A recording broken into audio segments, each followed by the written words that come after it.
오늘도 귀한 주일을 맞이해서 예배당에서 그리고 각 가정에서 하나님 앞에 예배하시는 우리 사랑하는 신일의 모든 성도들에게 하나님의 특별하신 은혜와 보호하심이 충만히 임하시기를 주님 이름으로 축복합니다. 자, 함께 인사하겠습니다. 바로 믿고 행복한 우리 모두 다 같이 아멘 할렐루야. 교회 소식 전해드리겠습니다. 주보 참조하시기 바랍니다. 주일 예배 변경 사항이 박스 안에 있습니다. 그래서 다음 주일 17일부터는 예배당 예배 이제 시작돼서 지난주부터 드리고 있고요. 온라인 실시간 생중계로 예배를 드리도록 하겠습니다. 그래서 사전 녹화가 아니라 각 가정에서 예배 드리는 분들도 예배당 예배와 동일한 시간에 7시부터 그리고 9시 이렇게 예배 드리는 거 꼭 기억하시고 정해진 시간에 모니터 앞에서 신령과 진리로 예배 드릴 수 있도록 하시기 바랍니다. 교회 홈페이지와 유튜브 신일교회 약수동 검색하셔서 예배 영상 함께 하시기 바랍니다. 그리고 지난주에 말씀드린 대로 앞으로 예배는 봉헌 방식을 변경해서 입장하실 때 변경하도록 봉헌하도록 합니다. 기억하시고요. 그리고 그 아래 광고입니다. 이제 내일 11일 월요일부터 새벽 기도회를 예배당에서 다시 시작하겠습니다. 여러분 뒷면 한번 보시죠. 뒷면 중앙 하단에 예배당 새벽 기도회 재개 안내가 있습니다. 예배당에 새벽에 오실 때는 2층 계단 말고요. 예배당에 주일날 오실 때처럼 일쪽 양쪽 입구로 꼭 입장해 주시고 방명록 써 주시고 그리고 좌석 스티커가 부착된 자리에 앉아서 말씀과 기도에 집중하시기 바랍니다. 그리고 새벽 기도회를 예배당에 못 오시는 분들도 계시죠. 이제는 사전 녹화를 하지 않기 때문에 여러분들은 홈페이지에 원래 코로나 사태 전처럼 홈페이지에 가시면 음성 그리고 영상 이렇게 앞으로 준비되니까 여러분들 그렇게 기억하시기 바랍니다. 그리고 코로나19 사태가 이제 확산이 완전히 종료될 때까지 공동기도문으로 매일 기도해 주시고요. 주일 예배 주차하시는 분들도 주차 질서를 잘 지금처럼 지켜주시기 바랍니다. 우리 교육부에서 교육부 아이들을 격려하기 위해서 오늘까지 드라이브인 선물 나눔을 진행합니다. 뒷면에 자세하게 나와 있으니까 여러분 기억하시고요. 오후 2시부터 4시까지가 되겠습니다. 교육부 주일 예배는 각 가정에서 영상으로 드리고 있습니다. 부모님들이 잘 협조를 앞으로도 해주시기 바랍니다. 다른 모든 광고 사항은 주보를 참조하시면 되겠습니다. 이제 하나님의 말씀 성경을 읽겠습니다.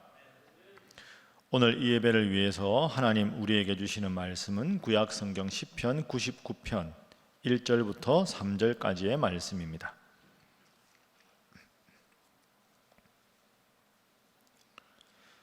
시편 99편 1절부터 3절까지 말씀을 제가 받들어 읽겠습니다. 여호와께서 다스리시니 만민이 떨 것이요 여호와께서 그룹 사이에 좌정하시니 땅이 흔들릴 것이로다. 시온에 계시는 여호와는 위대하시고 모든 민족보다 높으시도다. 주의 크고 두려운 이름을 찬송할지니 그는 거룩하심이로다. 아멘. 여러분 앞으로 이 세상이 어떻게 변해갈까요? 참 요즘에 이런 질문 우리 속으로 많이 하게 됩니다. 한 미래학자가 했던 말처럼 우리는 미래가 불확실하다는 말 외에는 모든 것이 불확실한 시대다. 그 참 맞는 말이죠. 앞으로 미래는 불확실하다 하는 그 말 빼고는 모든 것이 불확실한 시대에 우리는 살아가고 있다. 그 말이 정말 맞다 이렇게 실감을 하게 됩니다. 그런데 요즘에 언론에 보면 다들 그렇게 전문가들 견해를 소개하면서 코로나19 사태가 완전히 종식이 되어도 그 이전에 우리가 경험했던 일상으로는 절대로 돌아가지 못할 것이다 이렇게 말을 합니다. 여러분 그 말이 참 부담스럽죠. 우리는 다들 이제 코로나19가 종식되면 그 전에 일상으로 돌아가기를 기대하는데 종식되더라도 그 전의 일상으로는 결코 돌아가지 못한다. 그럼 앞으로 우리 일상이 어떻게 된다는 말일까요? 지금 코로나19 사태를 100일 넘게 경험하면서 우리 모두는 아직 아무도 겪어보지 못한 일을 겪어가고 있습니다. 심지어 교회 예배당 예배도 일시적으로 중지하는 일까지 겪었는데 앞으로 또 이런 코로나와 같은 전염병이 올 수도 있다. 빠르면 가을에 또 올지 모른다. 그리고 그 전에 일상으로 돌아가지 못한다면 그럼 과연 앞으로 우리 일상이 어떻게 변해갈까? 이런 걱정도 생깁니다. 그리고 이것을 신앙적인 관점에서 본다면 코로나19 이후의 교회가 더 많이 힘들어질 것이다. 신앙생활이 그전보다 많이 어려워질 것이다. 이렇게 공통적으로 예견합니다. 막연한 불안감은 있고 앞길은 모르는데 또 앞길을 걸어가야만 하는 것이 우리의 앞으로의 현실입니다. 그럼 우리가 이렇게 막연한 이 현실 속에서 어떤 성경의 가르침을 붙잡고 믿음 생활을 해야 잘하는 것일까요? 그래서 오늘부터 앞으로 몇 주간은 코로나19와 기독교라는 큰 제목을 놓고 이렇게 막연한 미래를 한 걸음 한 걸음 걸어가야 되는 우리가 신앙인으로서 성경의 어떤 교훈을 분명하게 붙잡고 살아가야 하는가, 이 주제를 앞으로 몇 주간 걸쳐서 살펴보도록 하겠습니다. 오늘은 첫 번째 시간으로 거룩하신 하나님에 대해서 살펴봅니다. 자, 거룩이라는 단어가 여러 가지 뜻이 있는데요. 첫 번째 뜻은 분리라는 뜻입니다.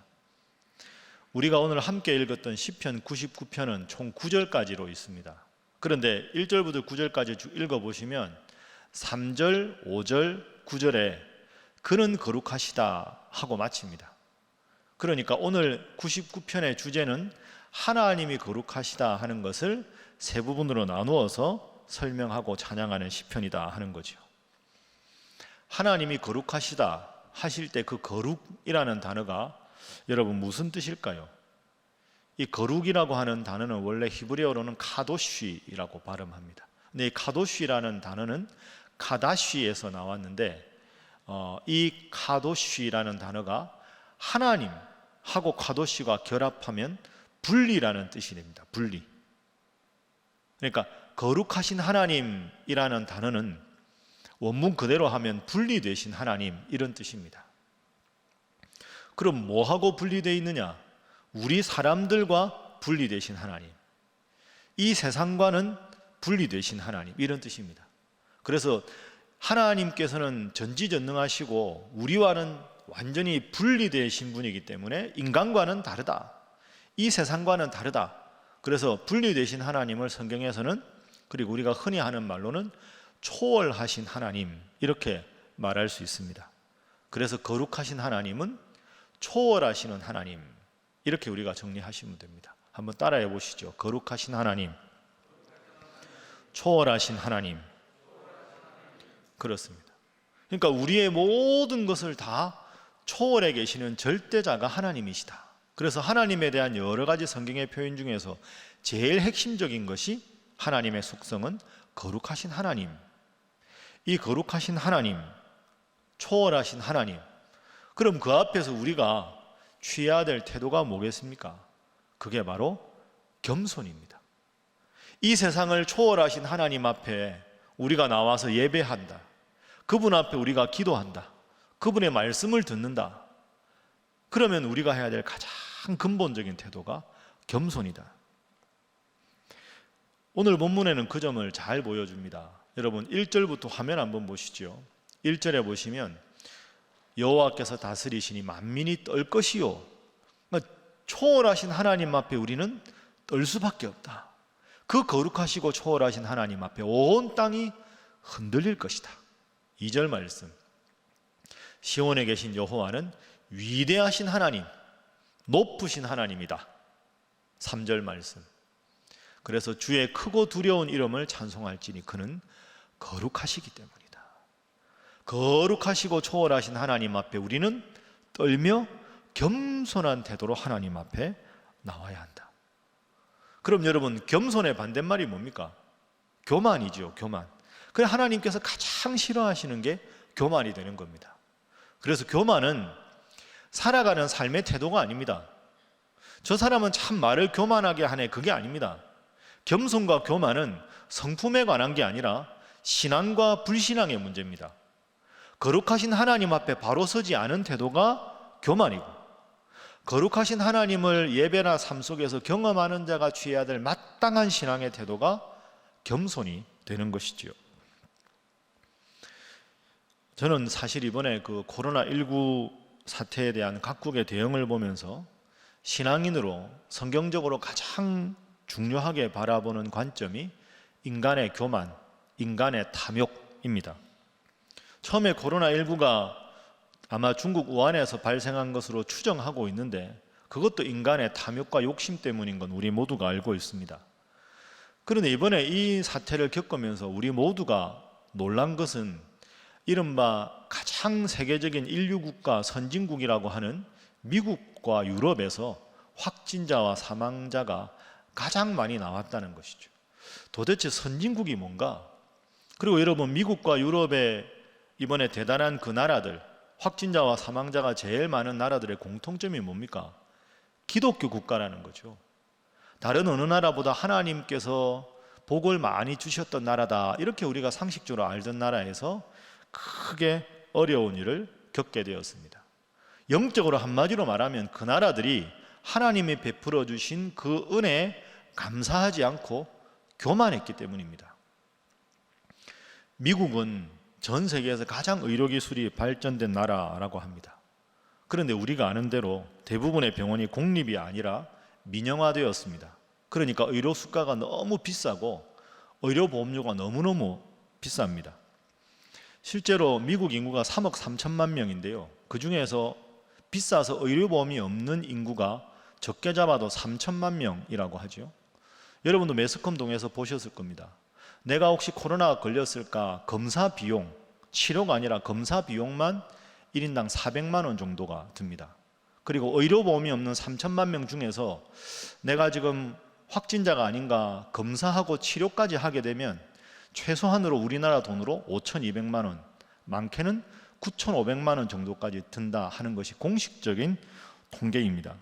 그러다 보니까 의료보험이 없는 사람, 돈 없는 사람, 가난한 사람들은 코로나가 걸렸을 것 같은 의심이 들어도 감히 검사를 하거나 치료를 받을 엄두를 못 내는 거죠. 그러다 보니까 수많은 확진자가 생기고 수많은 사망자가 생깁니다. 이게 세계 최강대국이라고 하는 미국의 현실입니다. 유럽은 나라마다 상황이 다르지만 아무래도 우리가 아는 대로 국가 재정 중에서 공공의료에 들어가는 비용이 있습니다.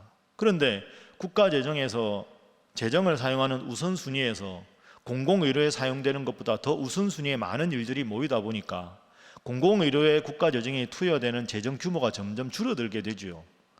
그렇게 줄어들다가 전염병 같이 이렇게 큰 병이 한꺼번에 확산이 되니까 병상도 모자라고 의료 물품이 모자라는 그런 최강대국이라고 하는 유럽의 각국의 어처구니 없는 현실이 되었습니다. 그러다 보니 미국과 똑같이 가난한 사람, 특히 많은 노인들이 이번에 큰 피해를 보고 있습니다. 실제로 제가 미국 보스턴에서 공부하고 있을 때 여러분 아시는 대로 보스턴은 세계적인 의과대학들이 많습니다. 그리고 세계적인 석학들이 많습니다. 하버드가 있고요, MIT가 있습니다. 미국의 랭킹 1위부터 50위까지 대학을 조사를 해보면 보스턴 인근에 모여있는 학교가 17개입니다. 그러니까 세계적인 교육의 중심지지요. 제가 5년간 미국에서 공부하면서 제가 사역하던 교회에는 특히 30, 40대 하버드나 MIT에서 박사 후 연구를 하는 아주 고급 인력들이 많이 유학을 오거나 아니면 미국에 있는 분들이 많이들 왔습니다. 그분들과 한 5년 정도 같이 성경 공부도 하고 교제도 하고 지냈습니다. 그런데 그분들에게는 참 훌륭한 신앙인인데 고민이 많습니다. 그 중에서 제일 많은 고민을 하나 제가 여러분에게 소개를 하겠습니다. 하버드 메디컬 스쿨에서 교수요원으로 준비하다가 미국에서 교수가 된 분의 이야기입니다. 저하고 참 가까이 지내던 안수 집사님이었는데요, 이분이 주로 하는 일은 하버드 메디컬 스쿨에서 새로운 치료약을 개발하는 일입니다. 그걸 프로젝트를 해서 기업체 지원을 해서 그 펀드를 받으면 그걸로 이제 5년, 10년 이렇게 연구를 하는 거죠. 그분이 저한테 그런 말씀을 하셨습니다. 목사님, 지금 세계적으로 제일 치료제가 필요한 나라가 어딜까요? 상식적으로 아시는 대로 아프리카입니다. 여러분, 아프리카에 요즘에 TV 보면 공익 광고 같은데 얼마나 많은 아이들이 영양실조로 죽어가고, 영양실조가 되다 보니까 얼마나 많은 병에 걸립니까? 우리나라에서 태어났다면 능히 고칠 수 있는 병인데 평생 장애아로 살아가는 아이들이 많잖아요. 그럼 그 아이들 영양실조, 어릴 때 눈을 못 본다든지 제대로 걷지 못한다든지 이런 그 아이들을 죽음으로부터 극복하게 하거나 장애인으로 살지 않도록 건강하게 키울 수 있는 그런 치료제가 얼마든지 개발될 수 있다는 거죠. 그건 어렵지도 않답니다. 그런데 그런 걸 아무리 기업체에 지원을 해도 전혀 투자가 안 된다는 거죠. 여러분, 이유가 뭘까요?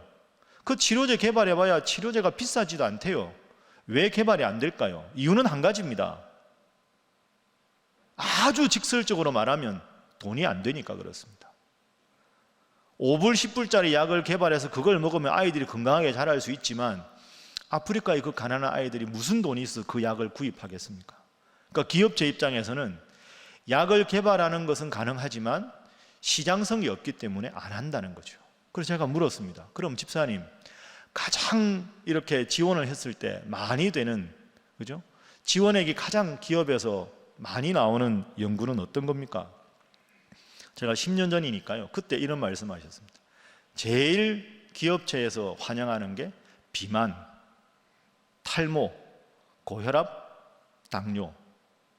여러분 어떻습니까? 고혈압이나 당뇨가 적은 병이라는 게 아닙니다.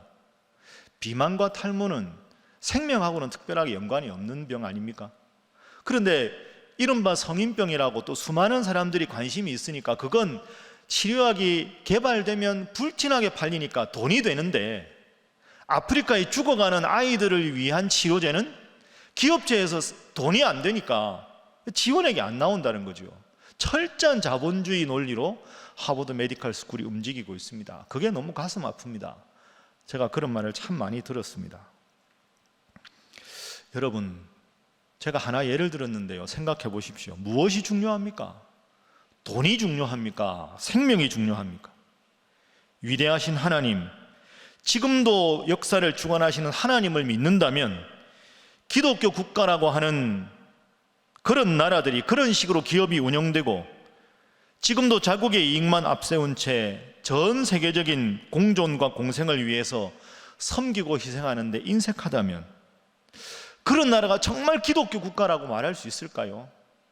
그런 나라의 지도자가 정말로 하나님을 제대로 믿는 지도자라고 말할 수 있을까요? 여러분, 사실은 그런데 우리도 마찬가지입니다. 우리들 개인적으로 이런 문제를 생각해 보면 명목상의 기독교인이라고 주일날 하나님 앞에 예배드린다고 우리가 기독교인이 아닙니다.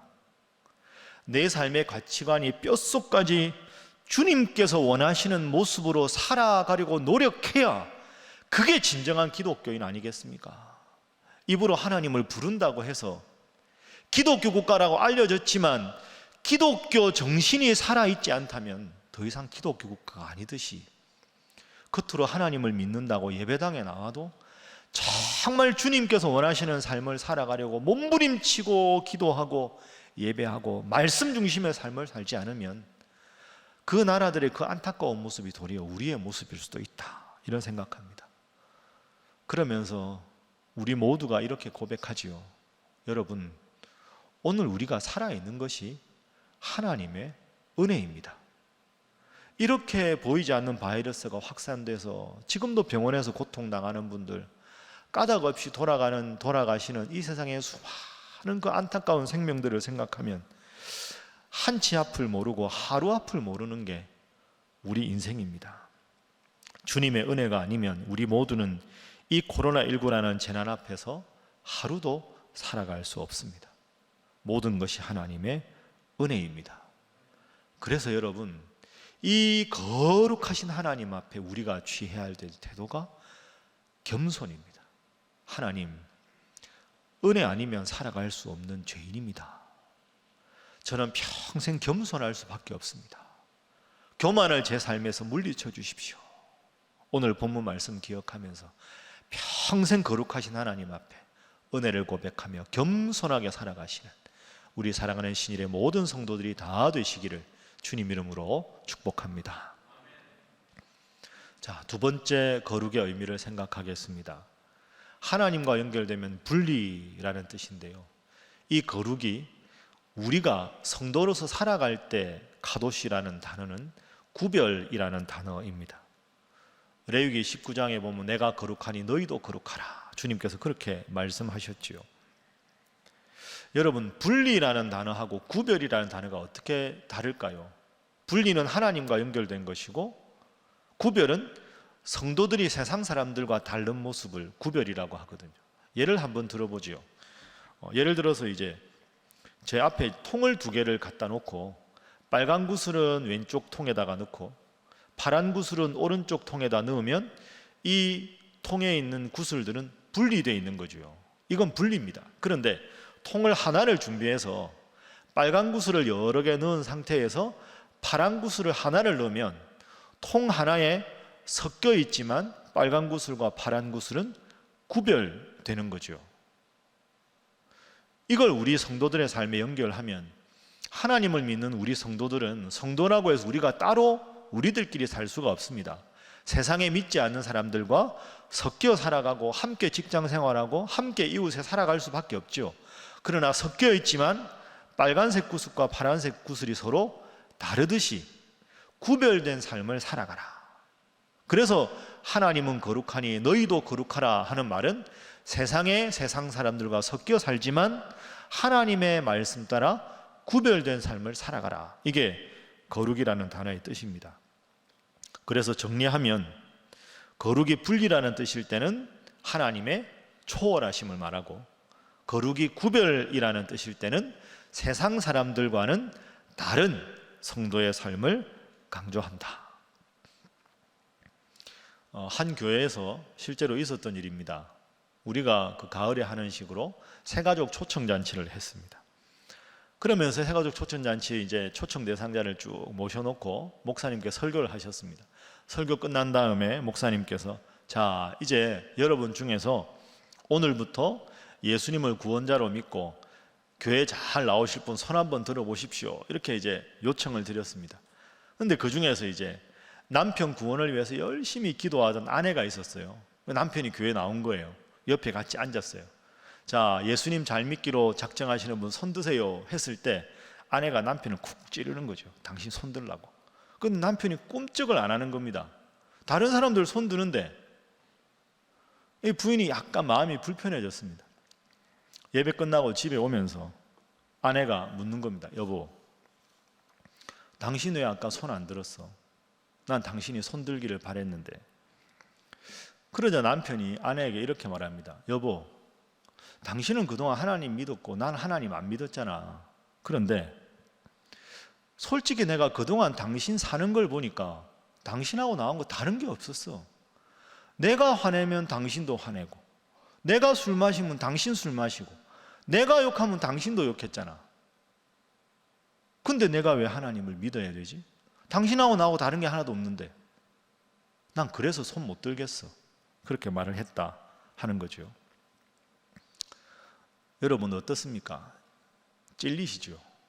이게 먼 나라 이야기가 아니라 사실은 우리가 살아가는 우리 이웃과 우리의 관계를 말하는 예라고 생각합니다.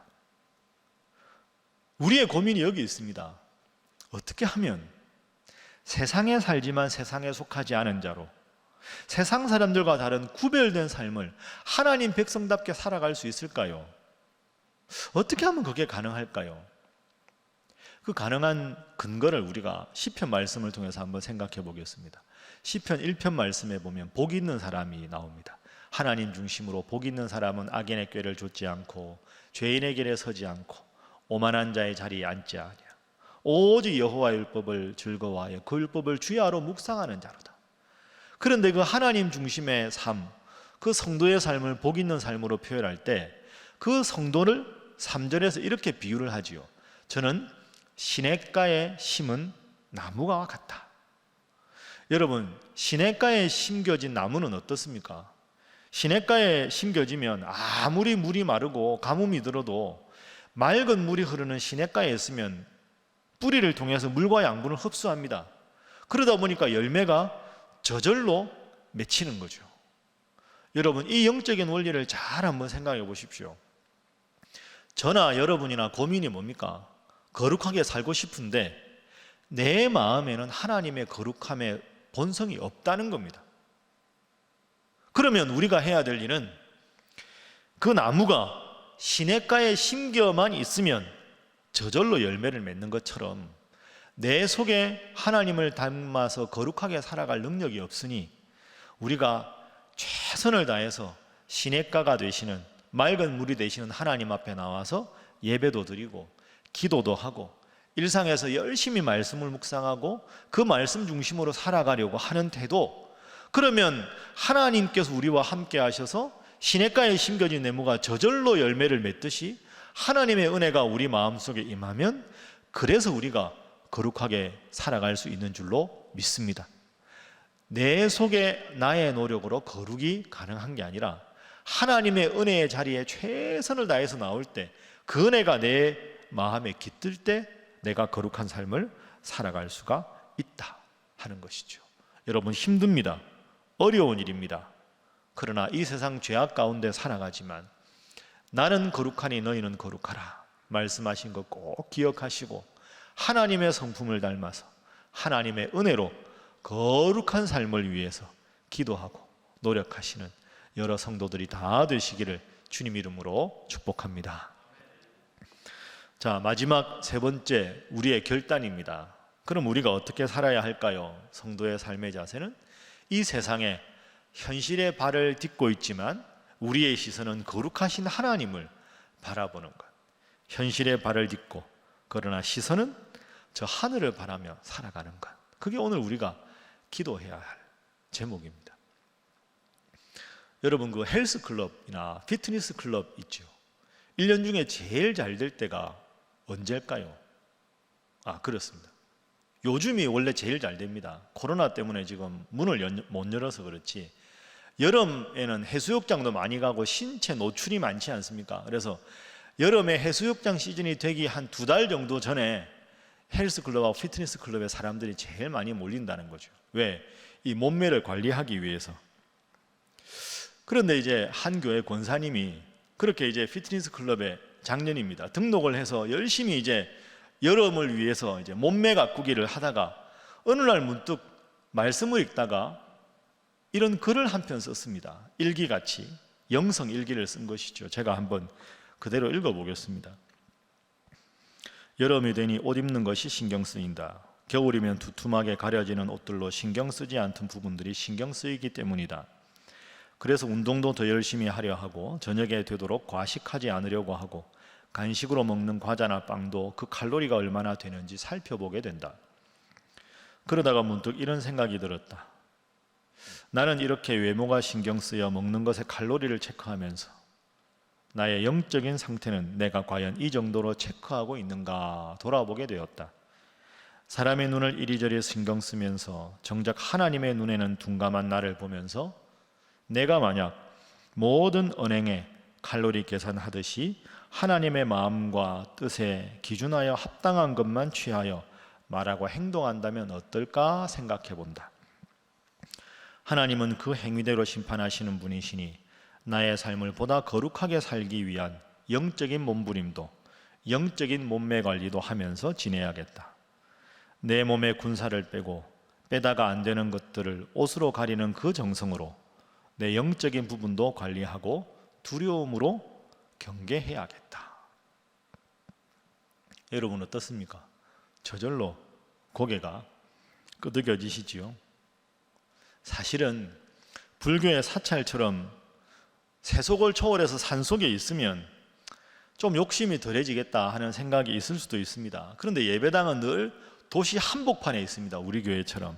그래서 사실은 거룩한 삶을 살기가 어렵습니다. 그러나 이럴 때일수록 철저하게 현실에 우리가 두 발을 붙이더라도 우리의 시선은 저 거룩하신 하나님, 초월하신 하나님 바라볼 때 우리의 거룩함이 가능한 줄로 믿습니다. 1984년에 미국의 아주 훌륭한 기독교 철학자 중에 프란시스 셰퍼라는 분이 있었는데요. 이분이 하나님의 부름을 1984년에 받습니다. 이분이 마지막에까지 열정적으로 복음을 전하시던 분인데 암에 걸리셨습니다. 그런데 암 말기라서 임종을 얼마 앞둔 상태까지 열심히 미국의 젊은이들에게 복음을 전하셨던 분입니다. 근데 그분이 이미 사형 선고를 받고 죽음을 앞두고 마지막까지 젊은이들에게 가장 뜨겁게 열정적으로 전했던 메시지의 주제는 딱 한 가지였습니다. 바로 그 메시지는 이겁니다. 여러분, 젊은이 여러분, 행복을 삶의 목표로 삼지 말고 거룩을 삶의 목표로 삼으십시오. 행복을 삶의 목표로 삼지 말고 거룩을 삶의 목표로 삼으십시오. 여러분도 한번 이 표현을 깊이 묵상해 보십시오. 행복은, 대부분의 사람들이 생각하는 행복은 우리의 시선을 땅에 두는 겁니다. 현실에 두는 거죠. 보다 더 많은 명예, 보다 더 많은 돈, 보다 큰 집, 보다 더 화려한 음식, 우리의 시선이 땅으로 향했을 때 그 땅을 통해서 얻을 수 있는 것을 행복이라고 생각합니다. 그런데 내 시선이 내 행복을 위해서 외부를 향하고 환경을 향하다 보면 어려움을 당하면 행복이 없어집니다. 그러니까 지금처럼 코로나19가 확산될 때는 내 시선이 외부로 향하고 환경으로 향하면 행복하다는 느낌을 가질 수가 없게 되는 거죠. 그런데 여러분 생각하면 행복은 환경에 있는 게 아닙니다. 외적인 데 있는 게 아니죠. 마음이 행복해야 행복한 겁니다.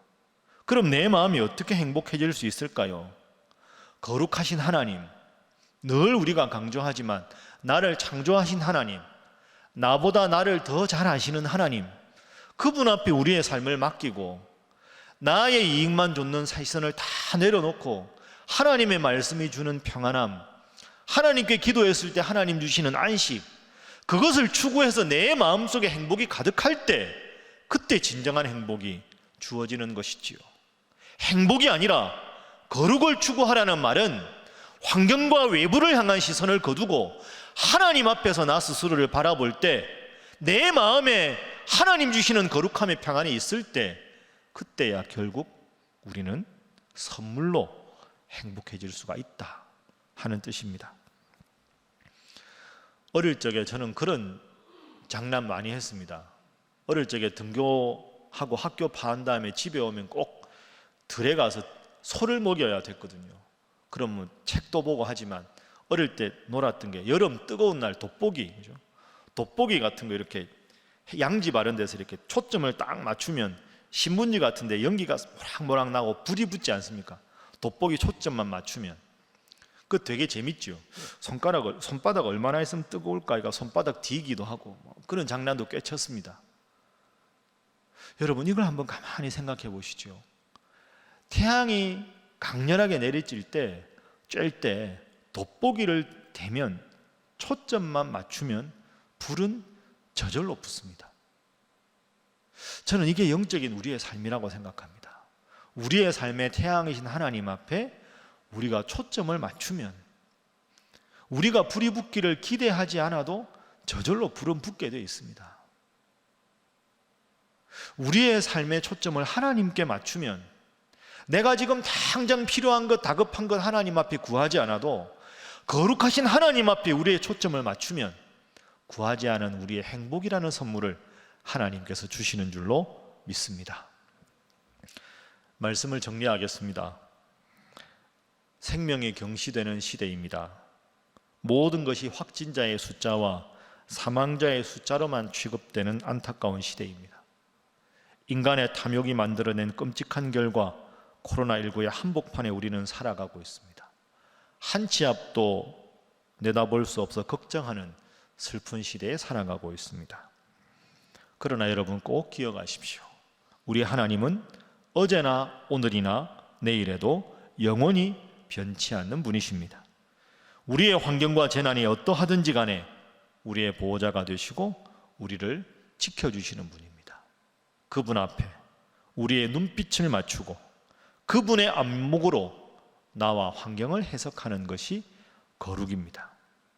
거룩하신 하나님, 늘 우리가 기억하며 그분의 은혜에 감사하고 그분 앞에 늘 겸손하여 주님께서만 주실 수 있는 내면의 평안으로 이 어려움을 감사로 고백할 수 있는 우리 사랑하는 신일의 모든 성도들 되시기를 주님 이름으로 축복합니다.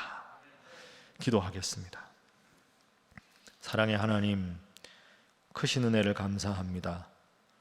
코로나19의 재난 중에서도 저희를 보호해 주시고 오늘도 거룩하신 하나님 앞에 이렇게 나와 예배하게 해주셔서 감사합니다.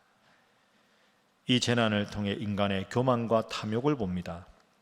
늘 하나님의 피조물임을 기억하게 하시고 하루하루 살아가는 것이 하나님 은혜임을 기억하게 하시며 거룩하신 하나님 앞에 항상 겸손하게 날마다 은혜로 살아가는 귀한 고백이 있게 하여 주옵소서. 예수님의 이름으로 기도하옵나이다. 아멘.